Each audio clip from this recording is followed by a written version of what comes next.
Hey, I'm Scott. Welcome to the video. Now, today we're going to be looking at the Chaplain. I really like this character. I think it's quite a bit of fun. First thing I've gone and done quickly though, before we start painting it up, is just switch out the arms here. So we've now got some chains on him. He's got his pistol in his left hand and he's got the crow's nest in the right. I really want him to just be as zealous as possible. It was a bit of fun getting that all together, and sorry I didn't record it beforehand, but here's what I made earlier. Now, after that we threw on some shoulder pads from the Black Templars sprue. Just wanted him to feel a little bit more special than the average Marines. And on his power pack on the back here, gone and thrown a chain over, which has allowed me to put on the skull with the metal frame around it. I think it just tells a little bit more of a story with the character there. Now, one of the challenges I'm going to face today is the leather. On my last lot of Marines, I just did a sort of two-step paint job with them. Just base coat with one coat of, or one colour, and then on the edges, just highlight with another slightly lighter colour. But if I did that to the entire character, all the detail is going to get lost. So I'm going to go with a slightly darker colour for his robe, or coat, whatever you want to call it, and try and make that feel a little bit more lived in. And we'll just see how it turns out. It's going to be fun though. Now, here's a headless horseman. And why that is because I've decided to switch out his helmet. I'm going to go with the Reaver helmet on this guy. I think it's a little bit more menacing, and I wanted to give it a sort of a skull paint job. Just from the front up over and then just fading off as we get to the back of the helm. I think it just adds another cool little layer to this guy. But enough chatting. Let's see how this paint job goes.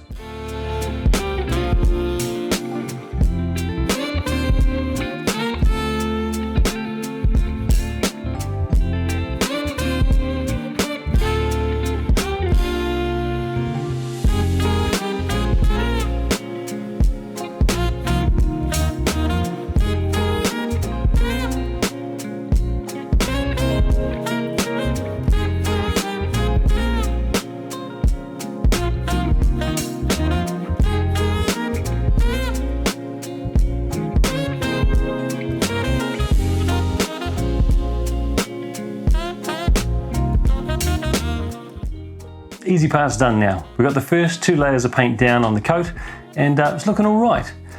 Now it's time to add some depth to it, which is the scary part. Now I'm going to throw on 1 part Agaragak Sewer to 3 parts of Contrast Medium. Hopefully that'll allow me to build up the strength of this stuff. It's potent as hell. And get that mix looking nice along the coat itself. I'm going to place it along the bottom just to give it that worn feel, and into the recesses as well. Again, just to try and build up some sort of light value in amongst it. If that's all gone well and I'm not too upset with how it's all looking, we'll throw on a little bit of a dry brush of Steel Legion Drab.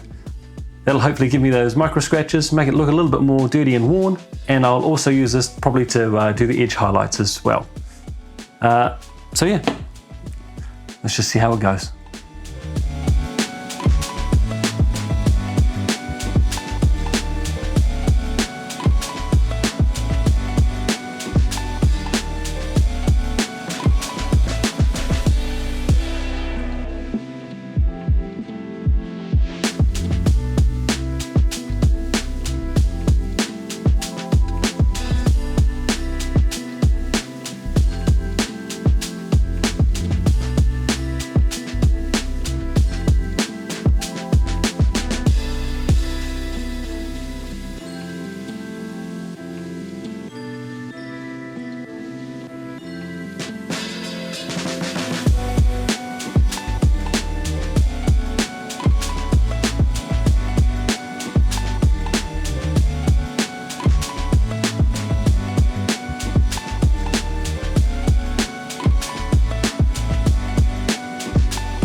Alright, well, They went a hell of a lot better than I thought it would have. I'm much happier than I thought it would have been at the end of all this. Now it's time to crack on, and again, we're going back to the old Steel Legion drab. Time to start putting some colour on the rib cage. We're going to sort out the crosses on the shoulders. The main part of the shoulder is going to remain black, and it's going to be gold trim. So the cross itself was going to have this sort of, just like my Space Marines, how I built up from Steel Legion drab, worked my way up. We threw on some Xandri dust and some Pallid Witch flesh. So we'll use that to bump up through the colour values and try and make it look like there's some light hitting them as well. And then I'll get the skulls done, and we'll see where I go through from there. But for now, we're sticking with beige, and let's go from there.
Okay, so we managed to get the beige sort of done for now.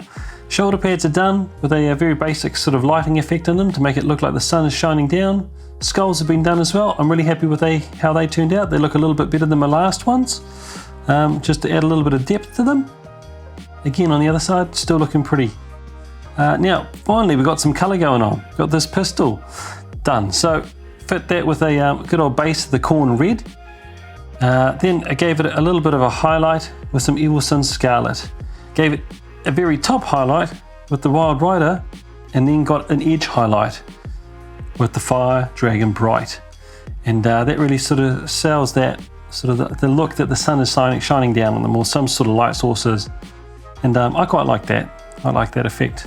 But now we go over to the handle of the bong stick, and I'm going to make that a little bit prettier. So we're going to throw on some Screaming Pink. Then I'll give it a good old wash of the Druchii Violet, and then to highlight the very top ends of it, we'll go with some Emperor's Children, and make it all look very, very nice. So we'll keep going.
The bonk sticker is looking really cool. I was really happy with the mix of the old Screamer paint, then the Druki on top.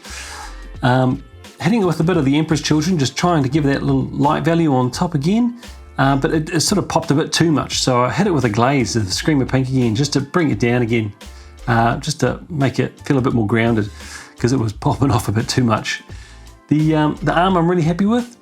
Unlike my previous Marines I'd only ever done just a sort of one layer of the Eshin Grey, and it doesn't really sell it enough that there's light hitting the armour, so I went in with a 3-to-1 mix, just putting in a little bit of white scar, and sort of did that on the highest points, just to try and put like a real sunspot on the armour.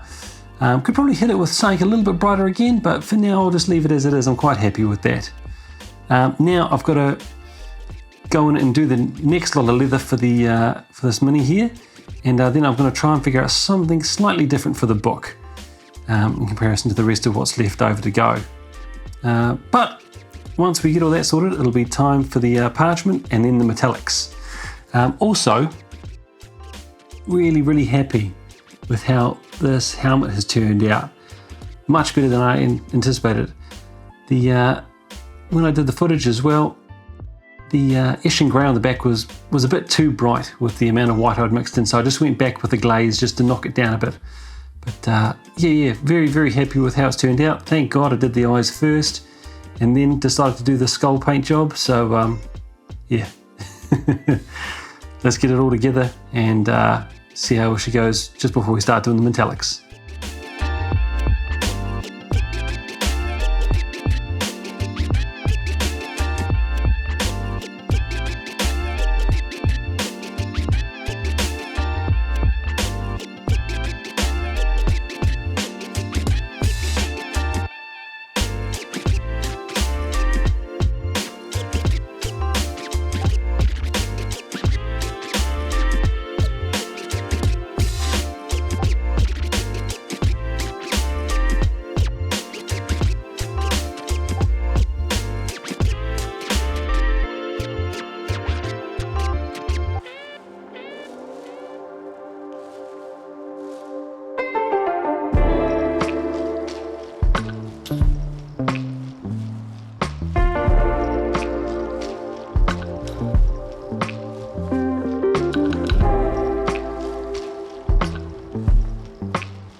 All right, we're on the home stretch now. Finally, it's nearly time for metallics. The second run of leather went really well. I'm quite happy with it. The Mournfang base to everything helped separate it, which was really cool. And it was a bit of fun doing the stippling, adding in some scrag brown to give it that sort of lighter feel, doing a 50-50 sort of in the middle range, and then at the top just doing scrag brown, just stippled in there to really make it feel like there's a light source shining down on it all. Again with the book as well, I was really happy doing the Mournfang brown with the wash from the start, and just to give it another feel. It reacted differently on this paint than the previous one, so it was a nice change and just separates everything on the model. Doing the scripts, the huge pieces of script, and the purity seals was always fun, getting that light source in there again. At the end, stippling to try and sell it like there's light shining on there again. But that's everything sort of done. I'm keeping them separate for the moment, the head and the body, so as I can get the metallics in on the face before I pop it into the body, because there's going to be a couple of bits that are going to be right up against the armour. So I don't want to restrict myself too heavily before I put it all together. Let's get it done, and I'll see you at the end.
we're finally done. Hell, all the metallics are done.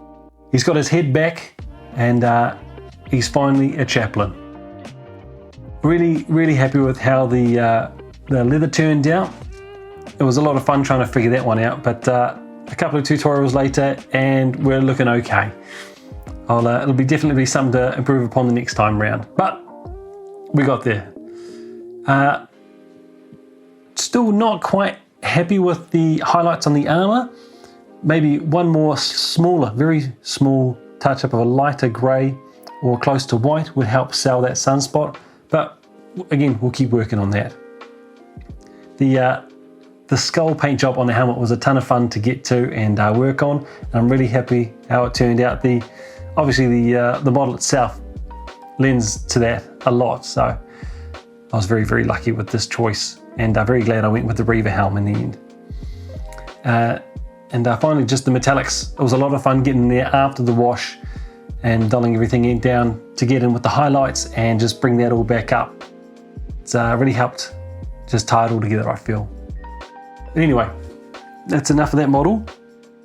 Next up, we've either got the Emperor's Champion, Grimaldus and his retinue, 5 Sword Brethren, or a Marshal. So comment down below which one you'd like to see me have a go at, and we'll chuck that one in the hat next. But anyway, thank you so much for watching these videos. It's all about me learning how to do all this again. So if you have got anything you could help me with, especially on this model or some of the others, please comment it down below. I'd love to learn. But anyway, thank you very much. Take care, and I'll catch you in the next one.